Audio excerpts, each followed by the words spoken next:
본 말씀 가지고 그 이름에 합당한 영광을 이란 제목으로 시편의 말씀으로 은혜를 나누기 원합니다.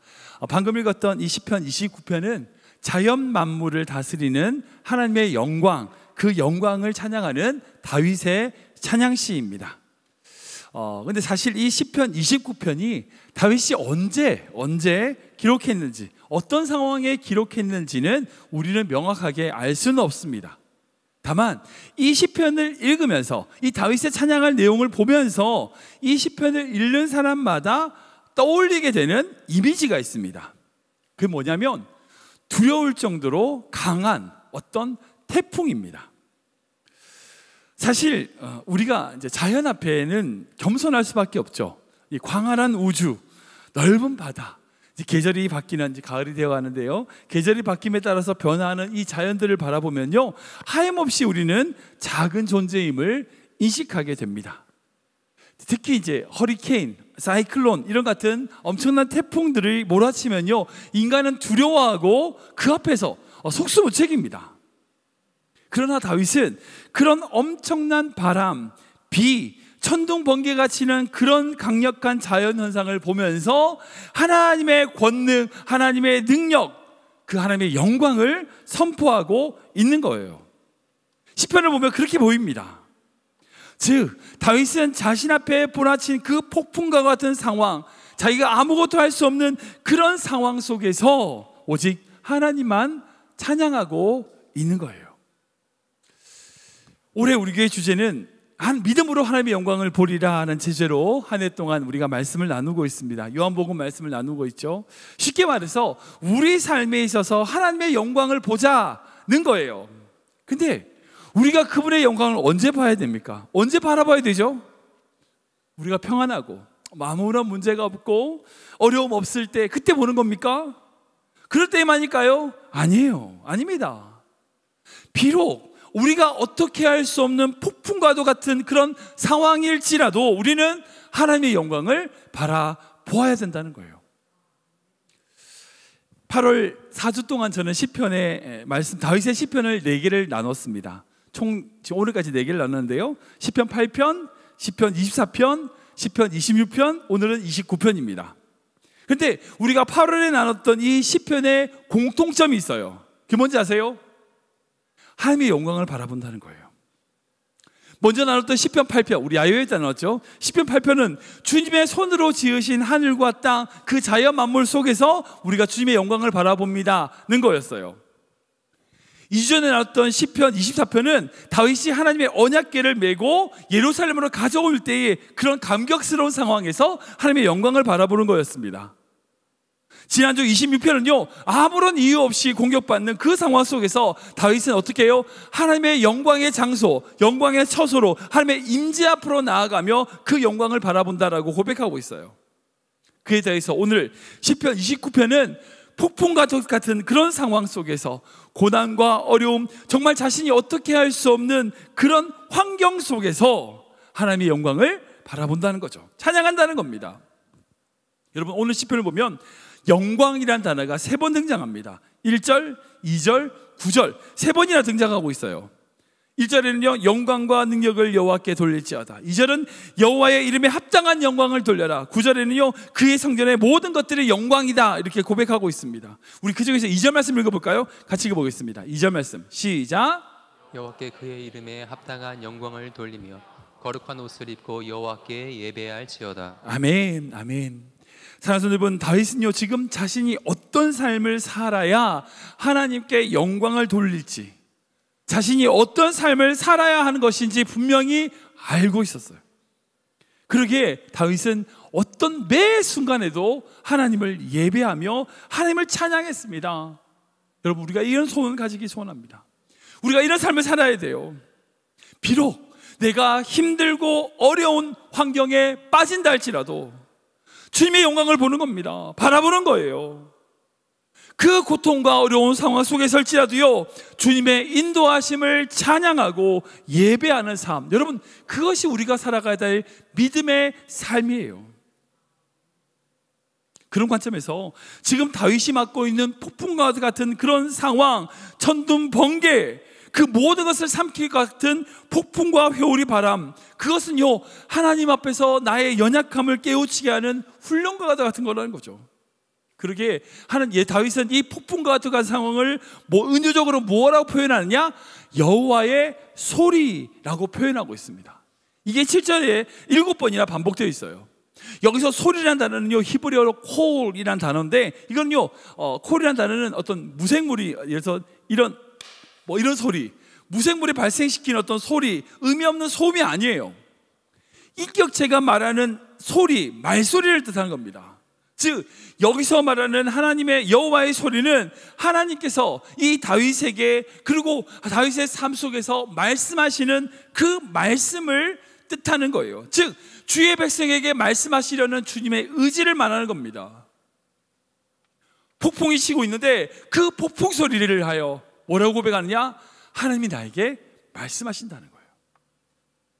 다윗은 이 시편에서 폭풍과 같은 그 상황 속에 천지를 울리시는 하나님의 소리에 대하여 세 가지를 고백하고 있어요. 첫 번째는 하나님의 소리는요 힘있고 위험찬 소리라는 거예요. 우리가 읽어볼까요? 시작. 여호와의 소리는 힘있고 위험찬 소리입니다. 한 번 더 읽을까요? 여호와의 소리는 힘있고 위험찬 소리입니다. 우리 3절 4절 말씀 같이 읽겠습니다. 시작. 여호와의 소리가 물 위에 있도다. 영광의 하나님이 우레소리를 내시니 여호와는 많은 물 위에 계시도다. 여호와의 소리가 힘 있으며 여호와의 소리가 위험차도다. 아멘. 사랑하는 여러분, 우리 하나님은 분명 고요한 중에 세미한 음성으로 말씀하시는 분입니다. 잠자는 사무엘에게 다가가셔서 사무엘아 사무엘아 깨우시죠. 세미한 음성으로 깨우신 분이 우리 하나님이세요. 영적 침체기에 빠져 있었던 그 엘리야가 호렙산으로 올라갔을 때에 바위가 부서지는 그 폭풍이 아닌 세미한 음성으로 주님은 다가오셨습니다. 예수님을 만나기 위하여 돌무화과 나무에 올라갔던 그 삭개에게 예수님이 다가가셔서 내려와라, 오늘 내가 너와 이 집에 유하여야겠다 라고 속삭이시며 그 삭개의 마음에 응답하셨던 분, 그게 우리 주님이셨어요. 근데 그뿐입니까? 아니죠. 때로는요 하나님은요 폭풍과도 같은, 뇌성과도 같은 소리로 발하시는 분이셨습니다.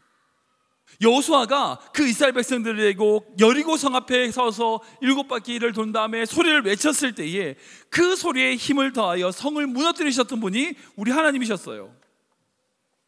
기드온이 불항아리와 나팔을 들고 미디안 군대를 향하여 소리쳤을 때에 그 소리에 힘을 더하셔가지고 그 미디안 군대를 무찌렀던 분이 우리 하나님이십니다. 뿐만 아니라 여호사밧 왕이 나팔을 불면서 찬양하면서 블레셋 향하여 나아갔을 때에 하나님이 천둥, 번개, 벼락 소리로 그 모든 블레셋 군대를 흩으셨어요.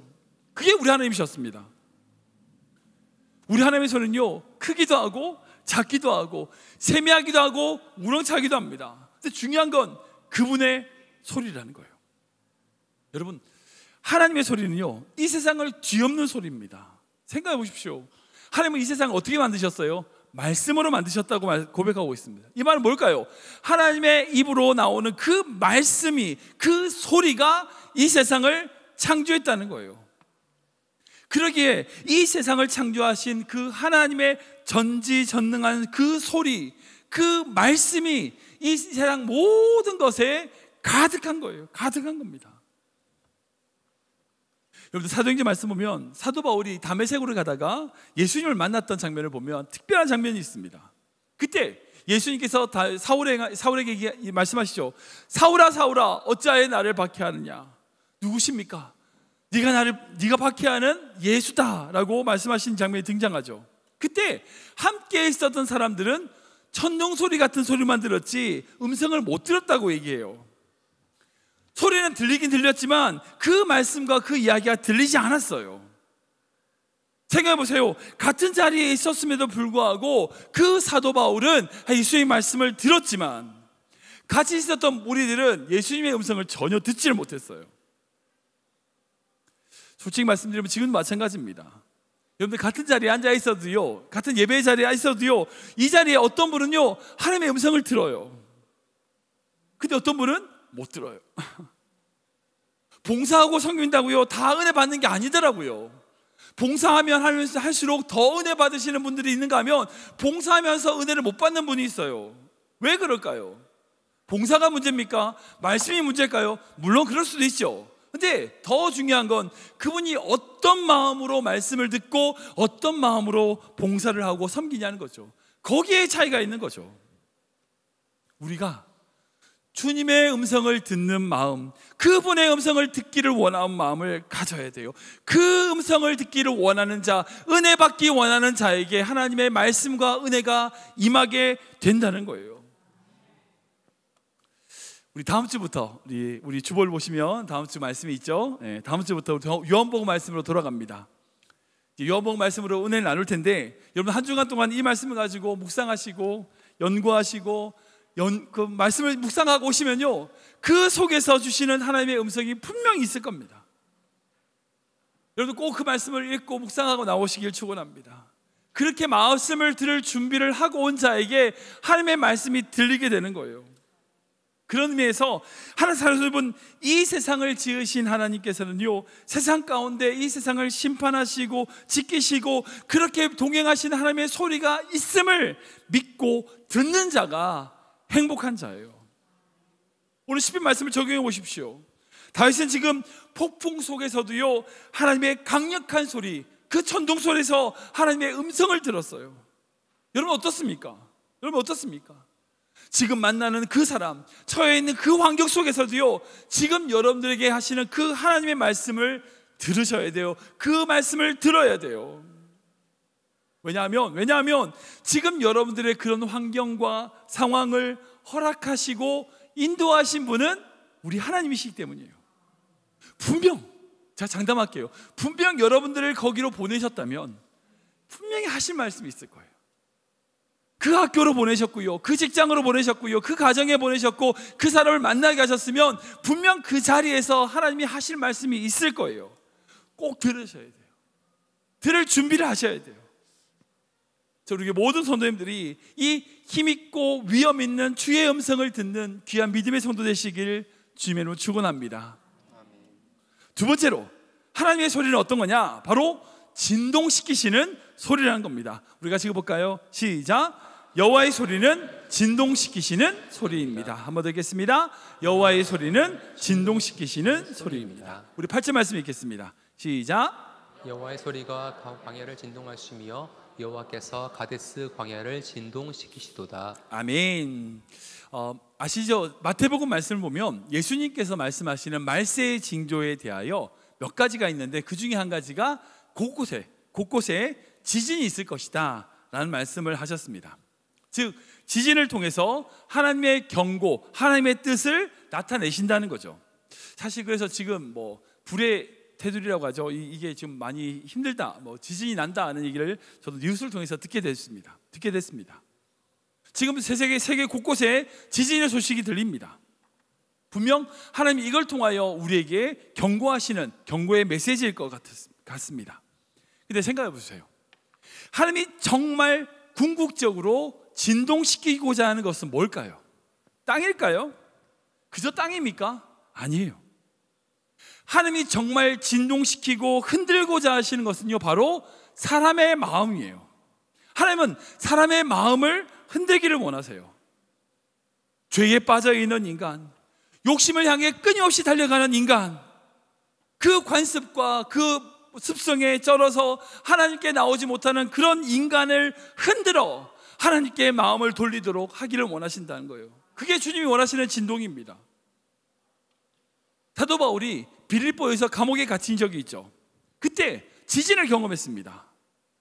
사도 바울과 그 신라가 빌립보에 도착해서 귀신 들린 여종을 치유해주고, 그리고 그렇게 놀라운 일을 행했음에 불구하고 그 귀신 들린 여종의 주인이 이 사도 바울과 신라를 억울하게 고소해서 감옥에 가뒀어요.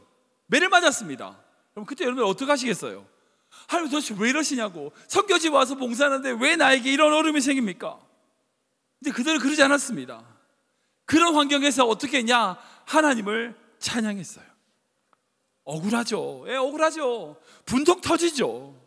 근데 그런 상황에도 불구하고 그들은 그 환경에 지배받지 않고 하나님을 찬양했습니다. 그때 놀라운 일이 벌어집니다. 그 감옥에 있는 모든 땅이 흔들리고 모든 지진이 발생하고 모든 묶였던 것들, 발의 착고와 그 모든 것들이 풀린 거예요. 놀라운 역사가 일어났죠. 근데 그곳에 또 다른 지진이 있습니다. 그거 뭐냐? 그저 땅만 흔들린 게 아니에요.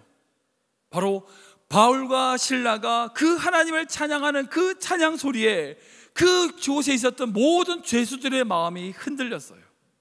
그들의 마음이 진동한 겁니다.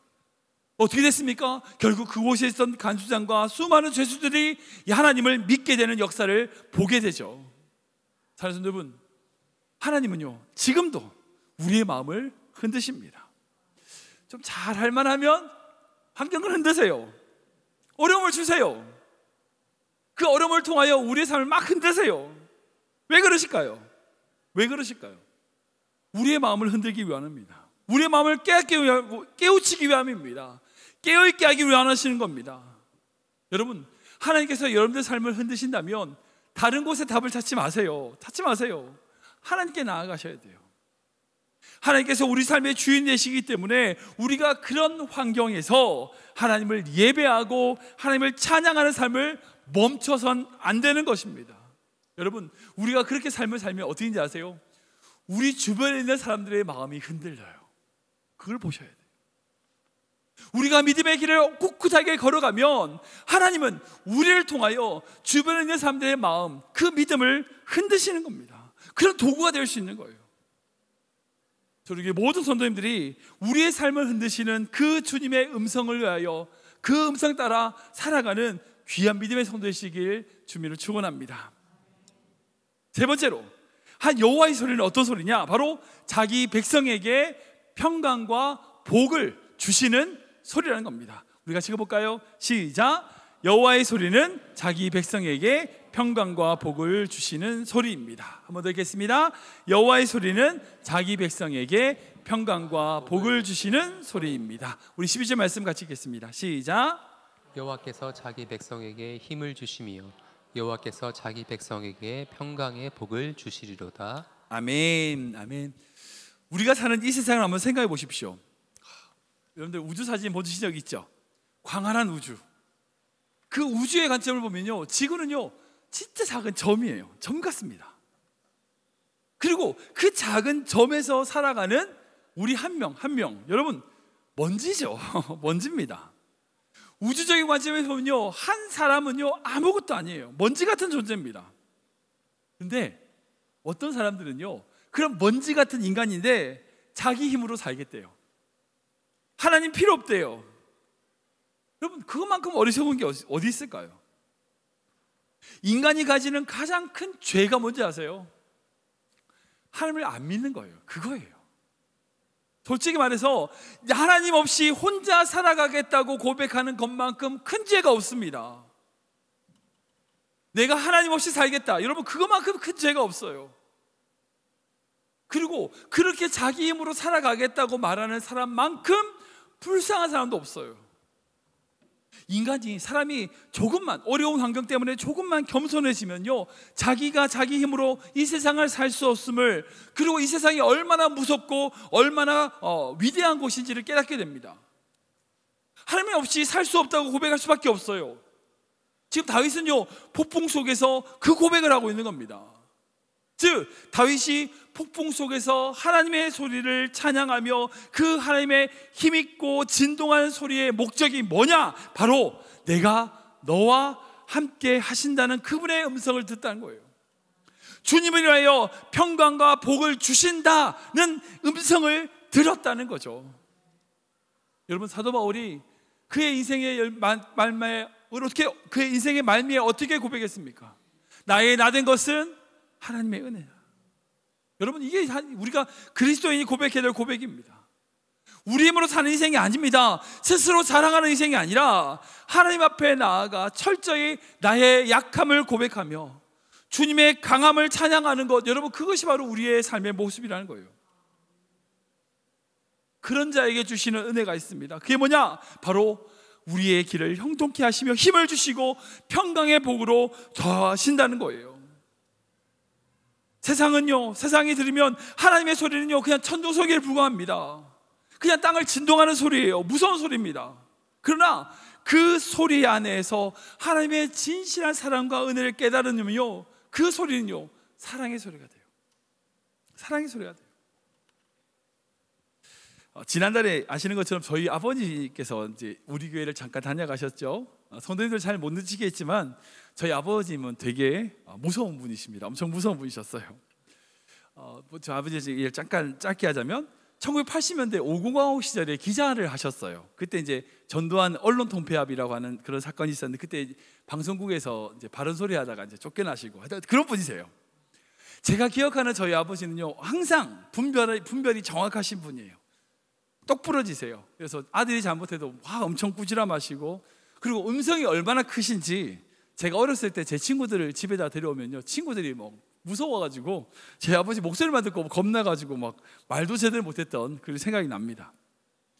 저희 아버지의 목소리가 큰 것 때문에 생긴 에피소드 중에 제가 재밌었던 이야기 한 가지 말씀드리면, 저희 어머니가 처음 시집을 오셔가지고 저희 아버지랑 같이 사시는데 저희 아버지가 부르는 소리에 너무 놀래가지고 들고 오던 밥상을 쏟으셨대요. 그만큼 저희 아버지 목소리가 크세요. 그래서 어떤 일이 조금만 본인에게 있어서 불만스러움이 생기면 목소리가 커지십니다. 근데 주변에 있는 모든 사람들 다 불편하지만 저는 편안해요. 곧 정리되겠구나. 저는 아버지께서 그렇게 큰 소리 내실 때 물론 뭐 그럴 수 있지만 저는 어떤 결과가 나올지 대충 짐작을 하기 때문에 저는 마음 평안합니다. 이제 곧 정리되겠네. 사랑하는 여러분, 여러분은 하나님에 대하여 얼마나 알고 있습니까? 그분의 사랑에 대하여 얼마나 감격하고 있나요? 여러분, 성경을 보면요 진짜 하나님의 무서운 말씀들이 많아요. 아시죠?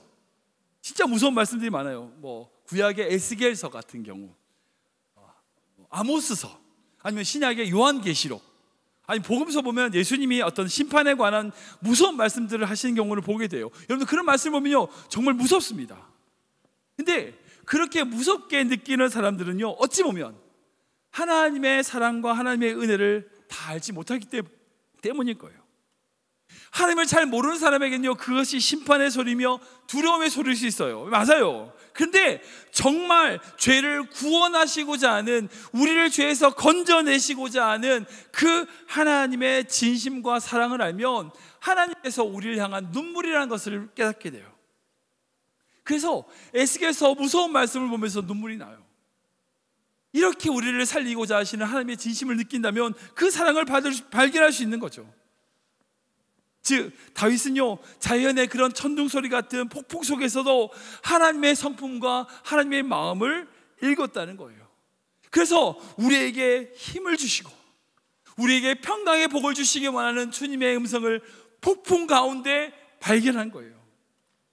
저는 우리 모든 성도님들이 비록 여러분들이 예상하거나 여러분들이 생각한 길이 아니고 여러분들이 원하는 어떤 그런 결과가 아닐지라도 그 속에서 여러분들을 인도하시는 하나님의 능력, 하나님의 평강을 경험하는 귀한 믿음의 성도 되시길 주님으로 축원합니다. 말씀을 정리하겠습니다. 제가 이제 오늘 말씀인 시편 29편 말씀을 준비하면서 이 말씀을 1인칭 시점으로 한번 읽어봤습니다. 묵상해봤어요. 이게 뭔지에 대해서는 여러분들 다 아실 거라고 생각합니다. 제가 이 시편 29편의 말씀, 이 다윗의 상황 안에를 한번 들어가 봤어요. 상상해봤습니다.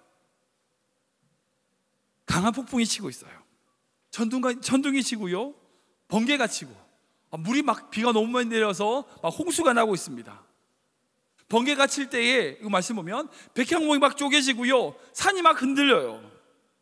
그리고 그 번개 소리에 암사슴이 낙태를 하고, 그렇게 뭐 바람이 많이 불어가지고 바람이 뭐 낙엽들이 이제 잎사귀가 막 날리는 정신없는 폭풍 속입니다. 그런 폭풍이 몰아쳐요.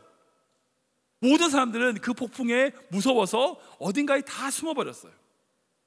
그런데 그 폭풍 속에서 몰아치는 천둥 소리를 듣고 다윗은 하나님의 소리를, 하나님의 목소리를 듣게 돼요. 그 폭풍 속에서 힘을 주시고 평강의 복을 주시는 그 하나님의 음성을 듣게 됩니다. 그래서 하나님을 예배하고 찬양하는 거예요. 그래서 다윗은 어떻게 하냐, 굴 속에 있다가 그 굴 밖으로 밖에 나와요. 비가 막 쏟아지는데 그곳에서 막 들판을 달려가는 거예요. 그리고 폭풍이 치고 천둥이 치는 그 속에서 하늘을 바라보면서 하나님께 영광, 영광입니다 라고 하나님을 감격하며 찬양하고 있는 겁니다. 그런 분들이 있죠. 막 비가 내리는데 뛰어나서 막 운동장을 달리는 막 그런 모습이 상상이 되는 거예요. 미칠 듯한 비바람이 몰아치고 천둥이 치는데 다윗은 그 속에서 들판을 달리면서 그 소리를 들으면서 그 속에서 하나님의 소리를 듣고 찬양하고 있어요. 비록 사울왕에게 쫓겨가면서 힘들고 어려운 환경이지만 이 엄청난 자연 앞에서 주의 음성을 듣고 그 주님을 찬양하는 거죠. 여러분, 이런 모습은 이 다윗의 모습뿐만 아니라 성경과 역사 속에 여러 번 등장합니다. 요나는 하나님의 뜻을 떠나서 다윗으로 도망을 갈 때에 그렇게 폭풍이 몰아쳤죠. 그리고 그 폭풍 속에서 하나님의 마음을 다시 깨닫게 됩니다. 사도 바울은 로마로 가는 배에서 유라구로, 광풍이라고 하죠. 미친 바람이라고 하는 그 유라구로라는 태풍을 만납니다. 그리고 그 태풍 속에서 보호하시고 함께 하시는 하나님의 은혜를 깨달았어요. 감리교의 창시자였던 요한 웨슬레가요, 선교지에서 실패합니다. 그 실패를 경험하고 집으로 되돌아오는 길에 폭풍을 만나요. 그 배에서. 근데 그 폭풍 속에서 그 모라비안 성도들이 정말 어떤 두려움 없이 하나님을 찬양하는 모습을 보면서 자신에게 하시는 하나님의 음성을 듣게 됩니다. 자기는 그 폭풍 속에서 막 두려워하고 있는데 그 모라비안 성도들이 너무나 평온하게 예배하고 찬양하는 모습을 보면서 나는 그들처럼 구원을 받았는가? 나는 죽음을 두려워하지 않는가? 라고 하는 믿음이, 나의 믿음은 뭔가라고 하는 질문을 하게 돼요. 그리고 그곳에서 회심하게 됩니다. 그리고 요한 웨슬레가 감리교의 창시자로 하나님께 쓰임받는 삶을 살게 돼요. 지금 다윗도 마찬가지입니다. 그런 폭풍 속에서 마치 미친 사람처럼, 비 오는 날 운동장을 뛰는 어린아이처럼 미친 사람처럼 하나님을 찬양하고 예배하고 그렇게 찬양하는 모습, 여러분, 우리 모습이 그런 모습이 돼야 되지 않을까요? 비록 여러분들의 인생 가운데 폭풍이 몰아치고요, 천둥이 치고요, 비가 엄청 쏟아지는 그런 상황 속에서도요, 두려워하고 걱정함으로 땅굴 속에 숨어 사는 인생이 아니라 그곳에서 뛰어나와 주님을 찬양하고 예배하며 주님을 바라보는 것, 그런 삶이 하나님이 원하시는 삶이라는 거예요. 우리가 우리 힘으로만 이 세상 살면 안 됩니다. 안 됩니다. 절대 안 돼요. 세상에서 제일 불쌍한 사람, 그 중에 제일 불쌍한 사람, 교만한 사람 중에 제일 교만한 사람, 바로 자기 힘으로 살려는 사람이에요. 우리 앞에 여러 폭풍들이 있습니다. 그러나 그 폭풍 속에서도 잠잠히 우리에게 말씀하시는 주님의 음성을 듣고 그 영광을 바라보면서 우리의 작음을 알고 하나님의 크심을 노래하며 우리에게 주시는 평안과 복을 노래할 수 있는 믿음의 성도 되시길 축원합니다. 몰아치는 폭풍 소리에서 하나님의 음성을 들어보세요. 들려요. 내 평생에 다른 것이 아니라 오직 예수 그리스도 그분만이 우리 삶의 이유가 되고 주인이 되시기 때문입니다. 폭풍 속에서도 우리에게 다가와 말씀하시는 주님의 음성, 그 선하심을 노래하며 그 영광을 찬양하는 귀한 성도 되시길 주님으로 축원합니다.